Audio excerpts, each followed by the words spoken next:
South Africa is famous for its rich cultural diversity and diversified complex history. But beneath the great societal triumphs lies a darker side where personalities with crime rings operate in the darkness. Such an illustrious personality remains one of the most infamous heroin barons in the world. For over 2 decades, he ran his billion-dollar drug business from his mansion in Johannesburg, remarkably and miraculously avoiding ever ending up behind bars. His name is Nelson Pablo Yester Garrido. In a shocking statement, he once said, "All my enemies are dead and am happy, and I will see them when I get there in hell." The story of Yester Garrido's is one that reeks of drama that would easily become the plot of some Hollywood action movie film with fast cars, Russian mobsters, submarines, arrests, dramatic escapes, and strip clubs. He was originally from Cuba and arrived in South Africa in 1997 after fleeing the United States. Besides, he was trafficking, and besides that, he had stolen an amount of $10 million, over 180 million rand, from the cartels. It is worth pointing out that Yester Garrido's misadventures with the law begin with his indictment on illegal possession of weapons in 1982. Then, in 1989, he was arrested at Miami International Airport for passport and credit card forgery. He was deeply involved in drug trafficking from between the late 1980s and 1997, working hand in glove with Colombian cartels, one of which he had stolen from. Yester Garrido was also accused of being trained as an intelligence agent of the KGB, equipped to fly fighter jets, a knack that made him a living James Bond. Before he went to South Africa, Yester Garrido was very much involved in the trade of drugs and then in work for the notorious Cali cartel. The cartel wanted some alternatives for smuggling cocaine and offered Yester Garrido 180 million rand to purchase a Russian military submarine from a Russian mobster. They planned to move gigantic amounts of cocaine without getting caught. Yester Garrido cared little about sealing the deal, though. He outright refused the nuclear weapon included in the deal, which had been thrown into the package, rejecting it furiously, saying angrily, "We are here looking for a submarine, not bombs." Yester Garrido pocketed the money and ran to Europe, hiding out for a couple of months in Amsterdam.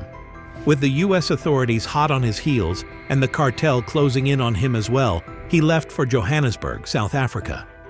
In that city, Yester Garrido created a new identity, calling himself Antonio Lamas and introducing himself as a businessman from Mexico selling airplane parts. Yester Garrido had, of course, been exposed to the lobbies of powerful people while in South Africa. Once a convicted drug trafficker, Glenn Agliotti, and Jackie Salebi, the former corrupt police chief who once also held the prestigious position of president of Interpol. Salebi was the first African and held the position of being at the helm at Interpol, this global organization that combats crime. But he is revealed to have been under the influence of Agliotti when it came out that he received approximately 1.2 million rand in bribes. This scandal led to the downfall of Salebi, and the high-profile corruption trial alone could be a story. Yester Garrido's connections to such significant people prove how wide he reached. He ran his operation from his plush mansion at Hyde Park in Johannesburg, rubbing shoulders with the rich elites in the country, among whom was then flamboyant young firebrand politician Julius Malema and current President Cyril Ramaphosa.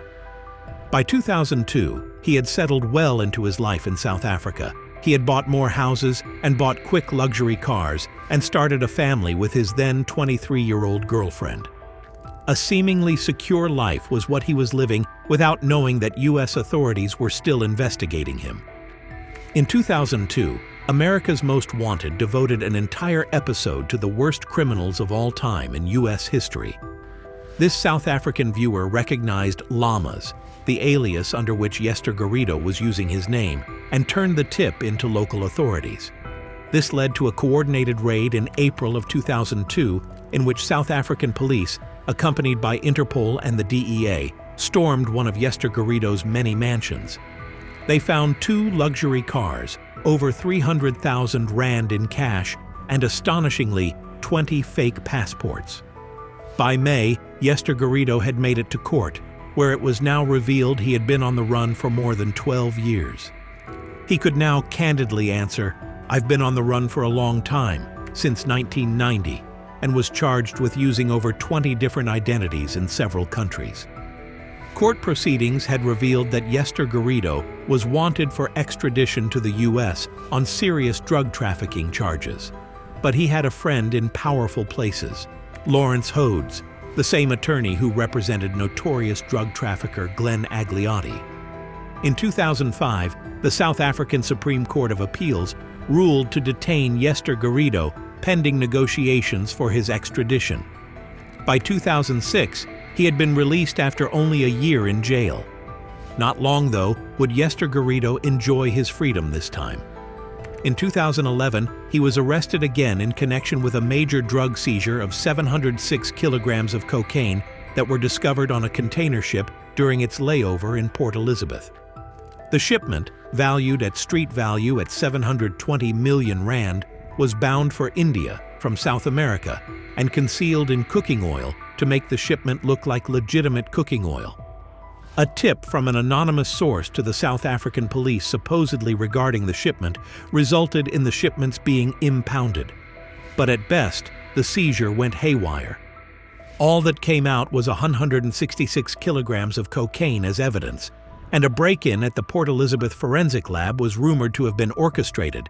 A suspicion of foul play in the seizure was thus created.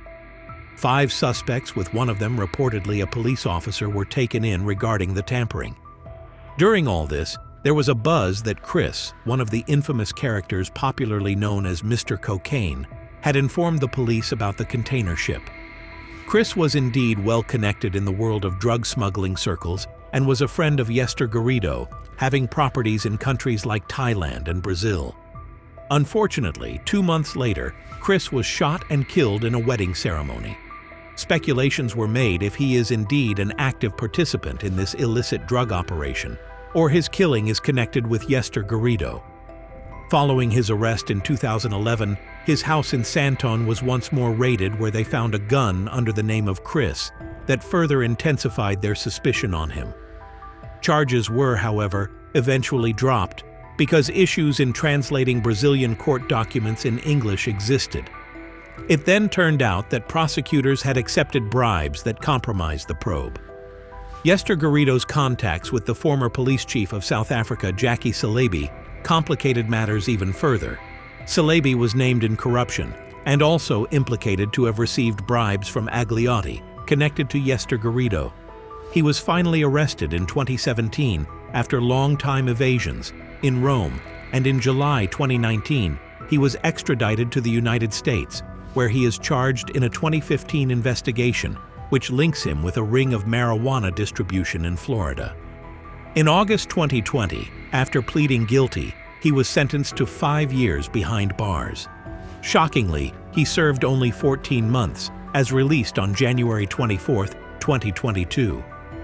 The mystery surrounding Nelson Pablo Yester Garrido, with the possibility of avoiding long-term imprisonment and the impact of corruption in his cases, continues to be of immense interest to many. Some are wondering if he might return to South Africa, where, from his mansion, he once ruled over a sprawling drug empire, having been able to navigate the dark underbelly of the criminal world with apparent impunity. Nelson Pablo Garrido's story is one of high-stakes crime and international intrigue, from orchestrating an empire of drug running to evading capture for decades.